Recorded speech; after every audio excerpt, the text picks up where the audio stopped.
ഓം നമോ ഭഗവതേ വാസുദേവായ. ഓം ശ്രീകൃഷ്ണായ നമഃ. അഭിവന്ദരായ എല്ലാ ഗുരുജനങ്ങൾക്കും എൻ്റെ വിനീതമായ നമസ്കാരം. ശ്രീമദ് ഭാഗവത ക്ലാസ്സിലേക്ക് ഏവർക്കും സ്വാഗതം. ശ്രീമദ് ഭാഗവത മാഹാത്മ്യത്തിലെ 2-ാം അധ്യായമാണ് നാം ചർച്ച ചെയ്തുകൊണ്ടിരിക്കുന്നത്. 2-ാം അധ്യായത്തിലെ 17-ാമത്തെ ശ്ലോകം വരെ കഴിഞ്ഞു. 18-ാമത്തെ ശ്ലോകം പാരായണം ചെയ്യാം. ശരി. ന തപോഭിർന വേദൈശ്ച ന ജ്ഞാനേനാപി കർമ്മണാ ഹരിർഹി സാധ്യതേ ഭക്ത്യാ പ്രമാണം തത്ര ഗോപികാഃ. ന തപോഭിഹി, വളരെ ദുഷ്കരമായ തപസ്സുകൾ ആചരിക്കുന്ന ഭക്തന്മാരുണ്ട്. ആ തപസ്സുകൾ കൊണ്ടോ ന വേദേഹി, ധാരാളം വേദം നന്നായിട്ട് പഠിച്ചു, ഋഗ് വേദങ്ങളൊക്കെ നന്നായിട്ട് സ്തുതികളെല്ലാം ചൊല്ലുന്നു, അത് അഭ്യസിക്കുന്നത് കൊണ്ടോ, ന ജ്ഞാനേന, വേദാന്ത വാക്യ വിചാരം കൊണ്ടോ, കർമ്മണ, കർമാനുഷ്ഠാനങ്ങൾ കൊണ്ടോ, ഹരിഹി സാധ്യതേ, ഈ ശ്രീഹരിയെ സാധിച്ചെടുക്കാം, പ്രത്യക്ഷീകരിക്കാം എന്ന് വിചാരിക്കുകയേ വേണ്ട എന്ന് ശ്രീമദ് ഭാഗവത മാഹാത്മ്യം ഉദ്ഘോഷിക്കുകയാണ്. കർമാനുഷ്ഠാനങ്ങളും യോഗവും ഒക്കെ വേണ്ടത് തന്നെ, നന്ന് തന്നെ. പക്ഷെ ചിത്തശുദ്ധി ഇല്ലെങ്കിൽ ശ്രീഹരി എവിടേക്കാ നോക്കണേ? ചിത്തത്തിലേക്കാണ് നോക്കുന്നത്, ഹൃദയത്തിൽ നോക്കുകയാണ്. ഹൃദയത്തിലിരിക്കുന്നയാളാണ് ഭഗവാൻ. അപ്പോ ഹരിയെ സാധിക്കണമെങ്കിൽ, അതായത് പ്രാപിക്കണമെങ്കിൽ, നേടണമെങ്കിൽ ഭക്തി തന്നെ വേണം. അതിനെന്താ ഇപ്പൊ പ്രമാണം? ഭക്തി ഒന്ന് തന്നെ പോരും. ആരാ പ്രമാണം? പ്രമാണം തത്ര ഗോപികാഃ, ഗോപാംഗനമാര്, ഗോപസ്ത്രീകൾ തന്നെയാണ് അതിന് പ്രമാണമായിട്ടുള്ളത്, ഉദാഹരണമായിട്ടുള്ളത്.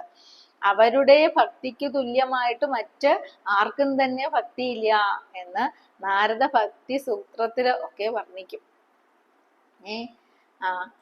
ഗോപാംഗനമാരുടെ ഭക്തിക്ക് തുല്യമായിട്ട് ഈ ഭക്തി ഒന്നും തന്നെ ആർക്കും തന്നെ ഇല്ല. അപ്പൊ എത്രക്കുണ്ട് ഭക്തി ഉണ്ടായിരുന്നിരിക്കണം ഗോപാംഗനമാർക്ക് ഭഗവാനെ സ്വന്തമായിട്ട് കിട്ടുവാനായിട്ട്, അല്ലേ? അടുത്ത ശ്ലോകം വായിക്കട്ടെ. നൃണാം ജന്മസഹസ്രേണ ഭക്തൗ പ്രീതിർഹി ജായതേ കലൗ ഭക്തി ഭക്ത്യാ കൃഷ്ണ പുരസ്ഥിതഃ. നൃണാം, മനുഷ്യർക്ക്, ജന്മസഹസ്രേണ, ഒരു ജന്മം കൊണ്ടെന്നല്ല പറഞ്ഞിരിക്കുന്നത് കേട്ടോ, 1000 ജന്മങ്ങള്, എത്രയധികം ജന്മങ്ങൾ കൊണ്ട്, ഭക്തൗ, ഭക്തിയില്, പ്രീതിഹി ജായതേ, ഭക്തിയിൽ ആനന്ദം ഉണ്ടാകുന്നു, അല്ലെങ്കിൽ ഭക്തി കൊണ്ടുണ്ടാകുന്ന ആനന്ദത്തിന് അവർക്ക് ഭാഗ്യമുണ്ടാകുന്നു.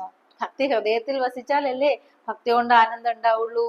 അപ്പൊ ഭക്തിയാണ് പ്രധാനം. ആ ഭക്തി ഉണ്ടാകുന്നത് ഒരുപക്ഷെ എത്രയധികം, നോക്കൂ, സഹസ്രജന്മം കൊണ്ടായിരിക്കാം. സഹസ്രജന്മങ്ങളിൽ പുണ്യം ചെയ്താലേ ആയിരിക്കുള്ളൂ. ഇനി കലൗ ഭക്തി, കലികാലത്ത് ഭക്തി ഒന്ന് തന്നെയാണ് ഉത്തമമായിട്ടുള്ളത് ഭഗവാനെ ലഭിക്കുവാൻ. ഭക്തി കൊണ്ട് എന്ത് സാധ്യമാകുന്നു? ഭക്ത്യാ കൃഷ്ണ പുരസ്ഥിതഃ, ഭഗവാൻ സാക്ഷാത് കൃഷ്ണനെ മുമ്പിൽ കിട്ടുന്നു ഭക്തി കൊണ്ട്. കൃഷ്ണൻ ആരാണ്? കർഷതി ഇതി കൃഷ്ണഃ, എല്ലാവരെയും ആകർഷിച്ച് തന്നിലേക്ക് നിർത്തുന്നവൻ, അവർക്ക് മോക്ഷം കൊടുക്കുവാൻ ആഗ്രഹിക്കുന്ന ഭഗവാൻ. കർഷയതി പാപാനി ഇതി കൃഷ്ണഃ, ഭക്തനെ ആകർഷിക്കുമ്പോഴോ, ഭക്തന് പ്രാരബ്ധമായിട്ട് ധാരാളം പാപങ്ങൾ ചെയ്ത് ഭഗവാനോട് അടുക്കുവാൻ തടസ്സമായിട്ട് നിൽക്കാണ്.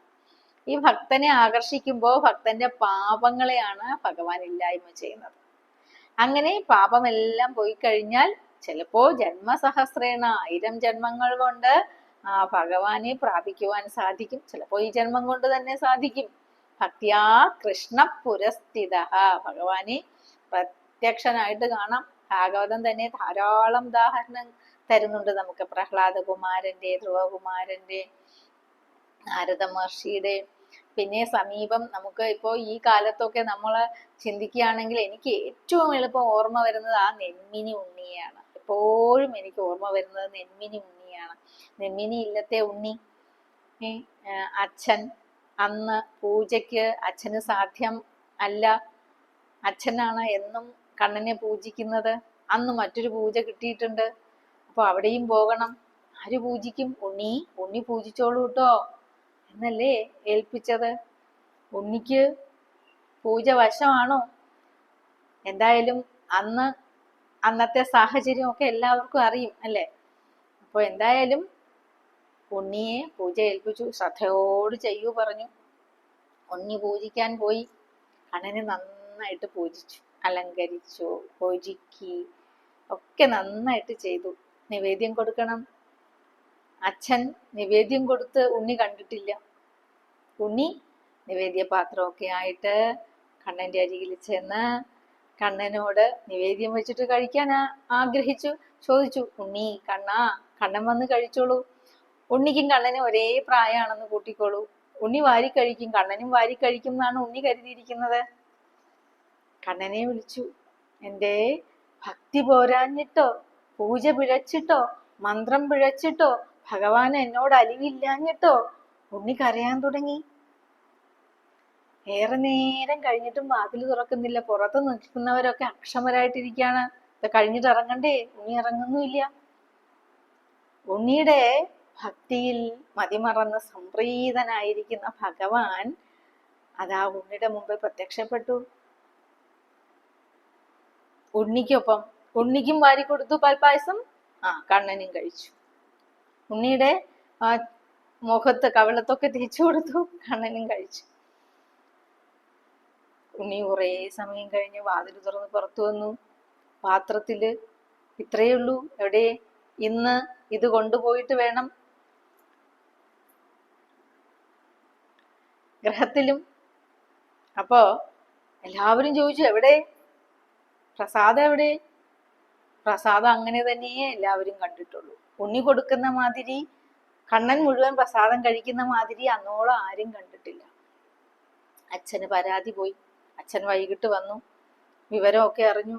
നീ അച്ഛൻ അപമാനം വരുത്തി വെച്ചോ ഉണ്ണിയെ? അകത്തിരുന്നിട്ട് ഉണ്ണി തനിയെ കഴിച്ചോ? ഇല്ല അച്ഛാ, ഞാൻ കഴിച്ചിട്ടേ ഇല്ല. പോതിരെ തല്ലുമ്പോഴാണ് ഭഗവാൻ അശരീരിയായിട്ട് പറയുന്നത്, ഉണ്ണിയെ തല്ലണ്ടാട്ടോ, ഞാൻ തന്നെയാ കഴിച്ചത്. അതാണ് ഭക്തവത്സലനായ ശ്രീ ഗുരുവായൂരപ്പൻ. സാക്ഷാത് ശ്രീ ഗുരുവായൂരപ്പൻ ഭക്തവത്സലൻ. ഉണ്ണിയുടെ മേത്തെ അടികളൊക്കെ ഏറ്റുവാങ്ങിയ, എന്നാൽ ഉണ്ണിയുടെ കുസൃതിക്ക് എന്നെ മുമ്പിൽ വരുത്താൻ വേണ്ടി ഭക്തി, അത്രയും ഭക്തി ഉണ്ടല്ലോ, ഒരു അടി കൊണ്ടാൽ എന്താ? അതാണ് ഭക്തവത്സലൻ. ഭക്തിയാ കൃഷ്ണ പുരസ്ഥിത. ഭക്തി ഉണ്ടെങ്കിൽ കൃഷ്ണൻ മുമ്പിൽ വരും, യാതൊരു സംശയവും വേണ്ട. അടുത്ത ശ്ലോകം വായിക്കട്ടെ. ഭക്തിദ്രോഹകരായേച തേ സീദന്തി ജഗത്രയേ ദുർവാസാ ദുഃഖമാപന്നഃ പുരാ ഭക്തവിനിന്ദകഃ. ഇനി ഭക്തിയിൽ സംപ്രീതനാകുന്ന ഭഗവാൻ ഭക്തനെ ദ്രോഹിക്കുന്നവർക്ക് മേൽ എന്ത് ചെയ്യും? ഭക്തിദ്രോഹകരാഹ. ഭക്തിയുടെ നേരെ ദ്രോഹം ചെയ്യുന്നവര് ഏജ യാതൊരുത്തരുണ്ട്. തേ അവര് ജഗത്രയെ 3 ലോകങ്ങളിലും സീദന്തി തളരുന്നു. അല്പമാത്രം പുണ്യം കൊണ്ട് നമുക്ക് തോന്നും ഒരു പക്ഷേ ഈ ജന്മത്ത് തളർന്നില്ല എന്ന്. പക്ഷേ വരും ജന്മങ്ങളുടെ കാര്യം ആർക്കറിയാം? അതുകൊണ്ട് ഒരിക്കലും ഭക്തനെ ദ്രോഹിക്കരുത്. അതാണ് ഭക്തവിനിന്ദകഃ. ഭക്തിയെ നിന്ദിച്ചവനായ ദുർവാസാവ് മഹർഷി ദുഃഖം ആപന്നഃ, ദുഃഖത്തെ പ്രാപിച്ചില്ലേ എന്നാണ് ചോദിക്കുന്നത്. ദുർവാസാവിന്റെ കഥയും ഏവർക്കും അറിയുമായിരിക്കും. ദുർവാസാവ് മഹർഷി അംബരീഷ രാജാവിനെ പരീക്ഷിക്കുവാനായിട്ട് ഒരുമ്പെട്ടു. പരീക്ഷണം. അംബരീഷൻ ഏകാദശി വ്രതം നോറ്റിരിക്കുകയായിരുന്നു. പാരണ വീടുന്ന 1 വർഷത്തെ വ്രതം കഴിഞ്ഞ് പാരണ വീടുന്ന ദിനത്തിലാണ് ദുർവാസാവ് പാരണ വീടാൻ തുടങ്ങുമ്പോ 10,000 ഭക്തന്മാരോടുകൂടി മുമ്പിലെത്തുകയാണ്. സ്വീകരിച്ചിരുത്തണം. അതാണ് മഹർഷിമാര് വരുമ്പോ, ഗുരു വരുമ്പോ സ്വീകരിച്ചു, ആഹാരം കഴിക്കുവാൻ ക്ഷണിച്ചു. അപ്പോഴാണ് ഞാൻ സന്ധ്യാവന്ദനം കഴിഞ്ഞു വരാം എന്ന് പറഞ്ഞ് ശിഷ്യരോടൊത്തു പോയി. ഏറെ നേരമായി. മന്ദം ജഗാമാ, മെല്ലെ പോയിന്ന. ഇവിടെ നിൽക്കട്ടെ, അംബരീഷനെ പരീക്ഷിക്കുകയാണ്. സമയം അടുത്തു വന്നിരിക്കുന്നു. എല്ലാ പേരുടെയും ചുറ്റും നിൽക്കുന്ന മഹജ്ജനങ്ങളുടെ എല്ലാ അനുവാദത്തോടുകൂടി ജലം കൊണ്ട് കഴിച്ചില്ല. ജലം കഴിച്ചോളൂ എല്ലാവരും പറഞ്ഞു. ആ കഴിച്ച നിമിഷം അദ്ദേഹം തന്റെ ജ്ഞാനദൃഷ്ടി കൊണ്ട് അംബരീഷന്റെ അരികിലേക്ക് ഓടിയെത്തി. തന്നെ അപമാനിച്ചോ എന്ന് ചോദിച്ചുകൊണ്ട് ജട പറിച്ചെടുത്ത് അടിച്ചു, കൃത്യയെ സൃഷ്ടിച്ചു അംബരീഷനെ ദ്രോഹിക്കുവാൻ.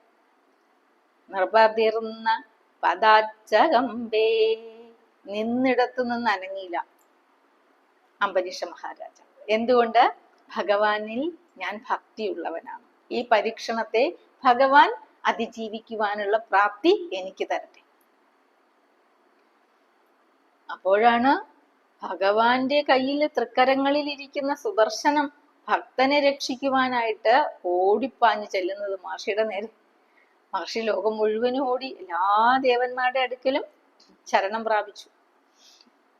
ആരും മഹർഷിയെ രക്ഷിക്കുവാൻ ഞങ്ങൾക്ക് സാധ്യമല്ല. ഒടുവിൽ സാക്ഷാത് വൈകുണ്ഠനാഥന്റെ അടുക്കൽ തന്നെ ചെല്ലു പറഞ്ഞു. ഭഗവാന്റെ അടുക്കൽ ചെന്നു. അവിടെ ചെന്നപ്പോ എന്താ പറയാ? ഹേ മഹർഷേ, എന്റെ കയ്യിൽ സുദർശനം ഇപ്പൊ ഇല്ല. അത് അംബരീഷനെ രക്ഷിക്കുവാനായിട്ട് അംബരീഷന്റെ കൂടെ ഞാൻ എന്നേ നിർത്തിയിരിക്കുകയാണെന്ന്. സുദർശനം അംബരീഷനെ രക്ഷിച്ചുകൊണ്ടിരിക്കുകയാണ്.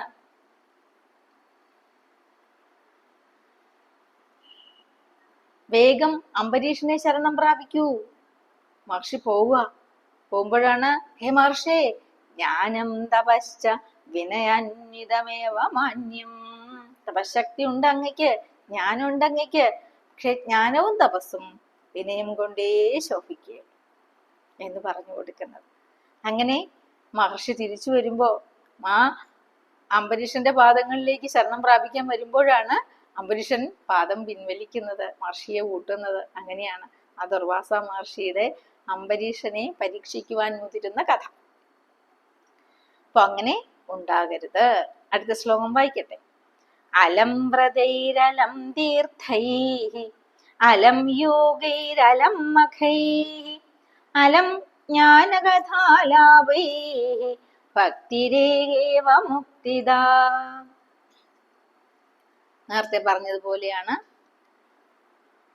വ്രതാനുഷ്ഠാനങ്ങൾ കൊണ്ടോ, തീർത്ഥൈഹി തീർത്ഥസ്നാനങ്ങൾ കൊണ്ടോ, യോഗൈഹി യോഗാഭ്യാസങ്ങൾ കൊണ്ടോ, മഖൈഹി യജ്ഞങ്ങൾ കൊണ്ടോ, ജ്ഞാന കഥാലാഭൈഹി ജ്ഞാനം നേടാൻ സാധിക്കും എന്ന് പറയുന്ന കഥാപ്രവചനങ്ങൾ കൊണ്ടോ അലം സാധ്യമല്ല ഈ ഭഗവാനെ നേടുവാൻ. ഭക്തിരേകൈവ മുക്തിദാ, ഭക്തി ഒന്ന് തന്നെ മുക്തിയെ സാധിപ്പിക്കും. ഭക്തി ഉണ്ടെങ്കിൽ എല്ലാം ഉണ്ട്. ഭക്തന് ഇതൊക്കെ ഉണ്ടെങ്കിൽ നന്ന്. പക്ഷെ ഭക്തിയാകുന്ന ആ ഒന്ന് നാം കഴിഞ്ഞ ക്ലാസ്സിലും പറഞ്ഞു എന്ന് തോന്നുന്നു. എങ്കിലും കേൾക്കാത്ത ഭക്തജനങ്ങൾക്ക് വേണ്ടി ഒന്നുകൂടി പറയണ്ടേ? വ്രതം ധാരാളം അനുഷ്ഠിക്കുകയാണ്. അതിലുള്ള നമുക്കുണ്ടാകുന്ന ഫലം പൂജ്യമാണത്രേ. ഇനി തീർത്ഥസ്നാനങ്ങൾ കൊണ്ടുണ്ടാകുന്ന ഫലം 1 പൂജ്യമാണത്രേ. എത്ര പൂജ്യമായി? 2 പൂജ്യമായി. യോഗങ്ങൾ ഉണ്ടാകുന്നതും പൂജ്യമാണത്രേ. മഖം കൊണ്ടുണ്ടാകുന്നതും പൂജ്യമാണത്രേ. നമ്മുടെ ബുദ്ധി കൊണ്ടുണ്ടാകുന്നതും പൂജ്യമാണത്രേ. പക്ഷേ ഭക്തിയാകുന്ന ആ ഒന്നിനെ ഈ പൂജ്യങ്ങൾക്ക് ഇപ്പുറത്തൊന്ന് ചേർത്ത് നോക്കൂ. എന്തോരം വില വന്നിരിക്കുന്നു ഈ പൂജ്യങ്ങൾക്കെന്ന് മനസ്സിലാക്കും. അതാണ് ഭക്തിരേകൈവ മുക്തിദാ. ഭക്തി ഒന്നുകൊണ്ട് മാത്രം മുക്തിയെ സാധിക്കുവാൻ സാധിക്കും. ഇതൊക്കെ ശ്രേഷ്ഠം തന്നെ. ഭക്തി ഇല്ലെങ്കിൽ ഇതിനൊന്നിനും വിലയില്ല എന്നാണ് രാമകൃഷ്ണദേവൻ പറയുന്നത്. അടുത്ത ശ്ലോകം വായിക്കട്ടെ. സൂത ഉവാച ഇതി നാരദ നിർണീതം സ്വമാഹാത്മ്യം നിശമ്യ സാ സർവാംഗപുഷ്ടി സംയുക്ത നാരദം വാക്യമബ്രവീത്. നാരദ നിർണീതം, നാരദനാൽ നിർണയിക്കപ്പെട്ട സ്വമാഹാത്മ്യം നിശമ്യ, തന്റെ മാഹാത്മ്യത്തെ കേട്ടിട്ട്. നാരദ മഹർഷി ഭക്തിയോട് ഇതൊക്കെ പറഞ്ഞു കേൾപ്പിക്കുകയാണ്. ഈ ഭക്തി ഉള്ളിൽ ഉണ്ടായാൽ മാത്രമേ മുക്തിയുള്ളൂ, അത്രയ്ക്കും സിദ്ധിയുള്ള ആളാണ് ഭക്തി എന്ന് പറഞ്ഞു കൊടുക്കാണ്. അപ്പൊ തന്റെ മഹാത്മ്യത്തെ കേട്ടിട്ട് സർവാംഗപുഷ്ടിം ആപന്ന സാ, ഭക്തിക്ക് സർവാംഗപുഷ്ടി ഉണ്ടായി. ഭക്തന്മാർക്ക് പോലും സർവദാ രോമാഞ്ചം ഉണ്ടാവുമല്ലോ. അപ്പൊ ഭക്തിക്ക് സർവാംഗപുഷ്ടി ഉണ്ടായി. എന്നിട്ട് ആ ഭക്തി നാരദം വാക്യം അബ്രവീത്, നാരദരോട് ഇപ്രകാരം സംസാരിച്ചു, പറഞ്ഞു എന്നാണ് ഇവിടെ വർണ്ണിക്കുന്നത്. എന്താണ് ഭക്തി പറഞ്ഞിരിക്കുക അത് നമുക്ക് അടുത്ത ക്ലാസ്സിൽ കാണാം. ഈ എളിയ വാക്കുകളിൽ ഭഗവാൻ സന്തുഷ്ടനായി വരട്ടെ എന്ന് പ്രാർത്ഥിച്ച് ഈ സത്സംഗത്തെ ഭഗവത് പാദങ്ങളിൽ സമർപ്പിക്കുന്നു. നമസ്തേ.